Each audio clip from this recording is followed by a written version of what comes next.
a sweetheart. And this was so great talking to Tony. She's like, hey, you got one of my people. I'm like, yeah, let's talk to one of your people. She is a multiple international best-selling author, a clinical psychologist for 23 years that specializes in women's mental health.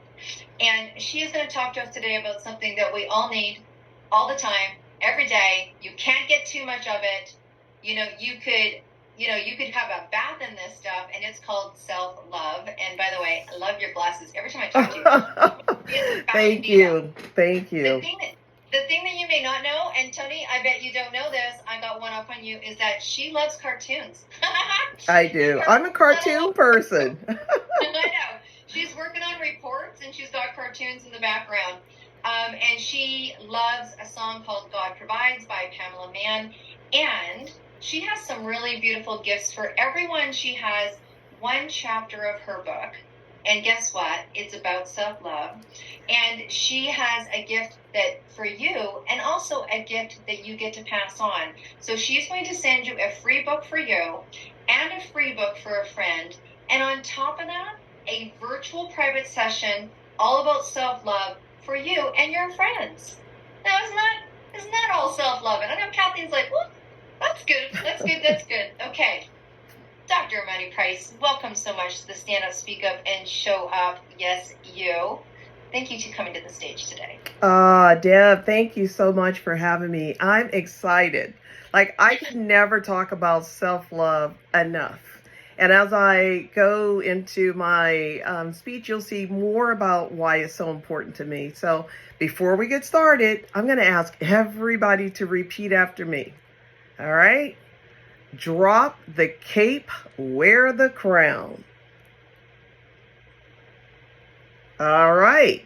And we'll talk more about that a little bit in just a little bit. But anyway, so, yep, I'm Dr. Price. I'm known as the Resilience Doc. And today I just want us to have a heart-to-heart conversation like friends who are exchanging stories. So it'll be a journey, but I'm kind of funny, so there'll be a lot of funniness in it. So before we do our deep dive, I'm going to ask everybody, we're going to do another activity, and this is going to be a self-love activity.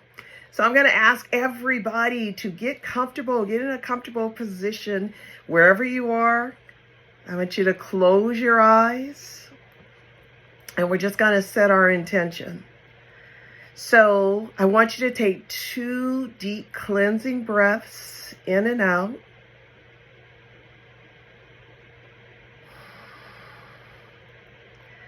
Okay, and with your eyes closed, I want you to think about something you really love about yourself. Now, hopefully you have more than one thing, but we'll just start with one thing that you really love about yourself. Okay. So now I want you to say to yourself, I love you. I support you. And girl, you got this. All right. So now let's open our eyes. And I'm going to invite everyone to stay in that spirit and in that energy. That girl, you've got this. So next question. Okay, how many ladies in the room have felt like they needed to be super women? Like, I mean, I'm just going to go ahead and put my hand up there. Super women. We got the capes. We got the big S. we have it all. And that is great. You know, the superwoman, we are making moves and growing our businesses. We're doing all sorts of wonderful things. And we see that as empowered. And it is empowered. But guess what? What if I told you that being the superwoman could be impacting your mental health? Right. And that's hard to hear because most of us in business, especially females, we know we've got to put a little extra in, right? We've got to do more to be considered just as good. So being a superwoman is sometimes what's expected, but it doesn't serve us. So in the spirit of vulnerability, because I like Dr. Brene Brown, I'm going to share my story of how me being the superwoman nearly took everything from me. And it's sometimes hard to talk about, but I'm being authentic. So we'll see how it comes out. So back in July 2020, when the world was dealing with COVID, I was rocking and rolling in my business. I was growing it. I had therapists coming. There was a lot that was happening. I had no boundaries for my bedtime nor my personal time. I saw patients from 9 a.m. to 9 p.m. And then I was involved in church groups and community groups. And I had a 14-year-old son who was being homeschooled. So I was wearing the cape. And my S was as big as anybody's. I was doing that thing, and I was feeling pretty good about it. So one evening, when I called it me time, right? So it was like after everybody was in bed, but it usually was like 11 p.m. And that's when I did my emails and paperwork. I was writing 2 contracts for new therapists who were starting. And I don't know why it had to be done that night, but it had to be done that night. So I was working on it. It was past 11:15, 11:30, and I realized that I was having rapid heartbeat. My heart was beating so fast that I said, now this is unusual. I hadn't had that before. So, I'm a psychologist. What do? We deep breathe. I'm deep breathing for 15 minutes. It doesn't stop. Something told me I was having a medical crisis. So I called 911 because I said to myself, I don't want to die in this house and my child finds me. That's the part that really just breaks me up. But I didn't. So I dialed 911. I told them I was having a medical emergency. I called downstairs to tell my mom that I called the ambulance for myself and that I was likely going to the hospital. So I sat in the doorway. The ambulance came. All I remember is 200. I don't know if that was my heart rate or if it was my blood pressure. There was a lot going on and I was terrified. It was COVID. My heart was racing so fast and I just didn't know what to do. So I get to the hospital. Now, never have you ever wanted to be a cardiac patient unless it's COVID, right? Because you get to the front of the line. So they came in, we have a cardiac patient. So the waiting room was full, but they took me to the front and did a lot of testing. It's the testing that surprised me. When the test came back, they said, okay, no stroke, no heart attack. But here are the 3 things you need to know. Number 1, you have dangerously low potassium. And it looks like you've been losing potassium for a while. And that was some adrenal gland stuff. Number 2, you're dehydrated. It's the number 3 that got me. They said, and you're exhausted. And to this day, I'm like, what test did they give me to figure out I was exhausted? Like, I didn't even know that was a thing. But I know that they were right because I had no boundaries. I didn't know I was neglecting myself. I thought I was making it happen. And if you've got a lot of things to do, you make it happen. But you can't ignore what your body is trying to tell you. And likely my body had been trying to tell me things for a while. But I was too caught up in doing it all to really pay attention to what it said. The hospital made me stop and think. So I likely was exhausted because I slept for the entire 2 days I was there and they took my phones. So that helped out a lot. But when it was time to be discharged, I knew I couldn't go home and do the same thing I had done already. Because I knew that my son, I couldn't leave him without a mother in this world. And I was in charge of that. So I made changes. I first looked to see what foods have potassium, high potassium.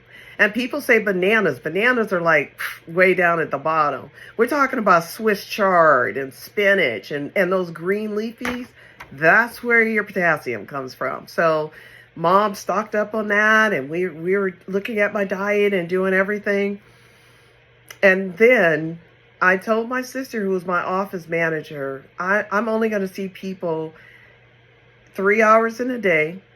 I'm taking a 2 to 3 hour nap, and then I'll see 3 more in the afternoon. I got to end at 6. I still have that schedule, and I only see people twice a week.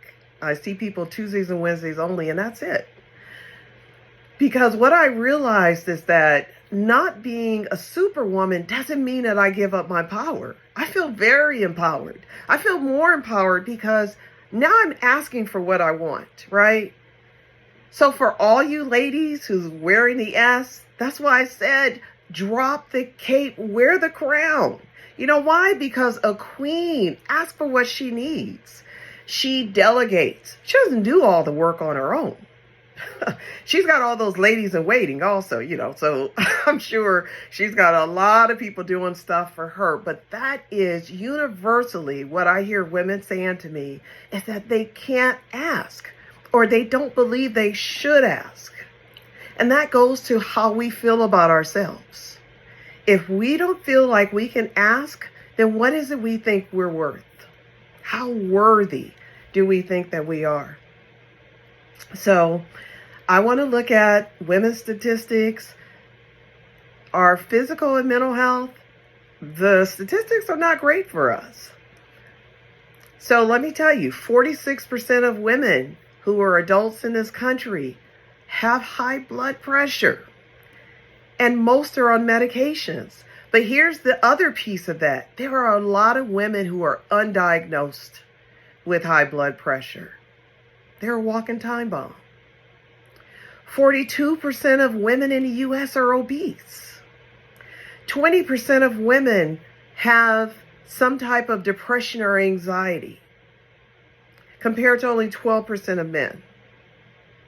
Women are twice as likely to have depression, generalized anxiety disorder, and PTSD as men.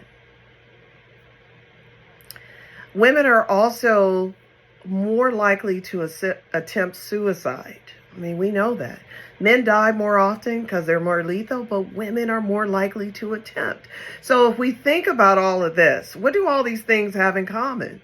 I mean, all of these disorders, they're stress related. I see superwoman written all over that. Most of us are doing too much and we're not asking for what we need. So I started thinking, now how do we love ourselves? How do we as women learn to love ourselves more authentically and more completely? So I like acronyms, and I have one for entrepreneurs called SHINE. So for women, I came up with caress. So caress means to treat yourself gently, to give yourself a gentle hug. It is the softness in life. Caress, for me, reminds us women to sometimes stop and be present with ourselves and give ourselves a metaphorical and a physical hug when we need one. There's also meaning behind caress. But let me tell you about those hugs. There is so much power in touch.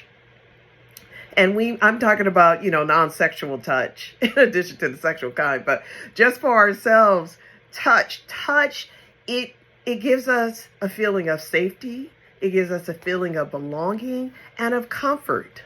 So the more we hug ourselves, the more touch, the more we affirm that for ourselves. And that's something we can do. So let me tell you about caress. So caress is compassion, acceptance, resilience, empowerment, social support, and self-care. And I believe all of these elements, they combine to help us to see ourselves more fully and more authentically. So now I'm going to go a little bit into what each one means and how we can incorporate that for ourselves. So our C for compassion, that's self-compassion. Self-compassion is how we treat ourselves, the things that we say to ourselves. It is treating ourselves like we would someone we care about, a good friend who may have made some mistakes or done some things, and you're like, wow, that was bonehead. But when we're saying that to her, we're probably like, girl, we all make mistakes, because we do. We're all human. We make mistakes. We give her a lot of love, compassion. That's what self-compassion is about. Imagining yourself as your best friend, and that you have to have this conversation about something that's difficult and hard. Talk to yourself in that same way. So to get us started, I like affirmations, and I work with my patients doing mirror work. I do a lot of mirror work.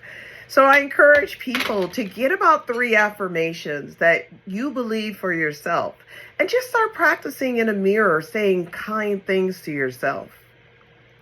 Do it every day. Do it as often as you come across a mirror. Put your affirmations on your computer screen, on your dry eraser board. Put it different places. You can even put it on your the screen on your phone. But be sure to have it with you, and let that be how you speak to yourself. And then A for acceptance. That's self-acceptance. We know we're going to do things that are not always right. We're going to make mistakes. Things are going to happen in our lives. We have to learn to accept our flaws, in addition to all the good stuff that happens. It's easy to accept all the good stuff. It's challenging when we have to accept the other stuff. But that other stuff is not just us not being worthy. It's us being human. Like, our mistakes are the thing that connects us. It makes us who we are. Learn from it, but don't beat yourself up over it, because you can come back from it. And then R for resilience. It's bouncing back with grace. A lot of people think that when they go through something that feels devastating, that they're not going to be able to recover from it. People are more resilient than they think. You can bounce back from that divorce. You can bounce back from failing a class in school, that car accident, whatever it is. Give yourself grace. And that goes back to the self-compassion and the acceptance. Give yourself those things and know that you can come back from this. And then our E is for empowerment. So empowerment is simple. Empowerment is you be you. Own your yeses and your nos. When you say it, it's a period. It's not a pause. And believe that you have a place, a space, and a voice that should be heard and could be heard wherever you want it to be. Be proud of you. And when the hard stuff happens, see a therapist, talk to your girlfriends, do what you need to do. Don't stay in that place. Come back. Put one foot in front of the other. You can make it. You can do this. Our first S is for social supports. We need people. We weren't meant to do this world on our own. We weren't meant to be in this life by ourselves. God made us in community and connection with other people. I talk to people all the time. They say, I'm new to the area or this or that. And I said, find your tribe. Your tribe exists. It's somewhere. Find them. Because your tribe, they help to give you a mirror to who you are. They help celebrate you when you need to be celebrated. They cry with you when the hard stuff happens. They encourage you when you need to be encouraged. They are there for you. They're your comfort. They're your safety. They help you to be who you are meant to be. So find your tribe, and they are there wherever you are. They're there. And then our last S is self-care, which is what I neglected when I ended up in the hospital. And don't you do that to yourself, okay? Now, people say, oh, self-care, it's, it's pampering and it's this and that. No, self-care is a lot of things. Self-care is getting enough sleep at night, which I wasn't doing and many other people were not doing.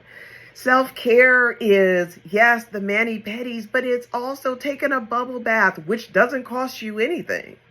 I'm working with some female veterans, and one of the things that we challenged ourselves to do is to care for ourselves each week, $20 or less. So you know what people are doing? They're walking around the park. We have a nice pond here in my area. They're walking around the pond. They are giving themselves bubble baths. They're doing exercise. They're cooking well-balanced meals. All the things that helps you to be healthy is part of self-care. It's not one thing. It's many things. And you define it for yourself. So I just want to say that all of us have the ability to love ourselves more fully. Ladies, you can do this. I want every person to think of one thing they're going to do for themselves right now that's going to lead to better mental and physical health. Because if you're on this line, and I just gave my spiel, and I told you I ended up in the hospital, you can do better. We can all do better. So here's to us, ladies. Thank you so much for being here, and God bless you all. Oh my goodness, jazz hands and big hearts. And I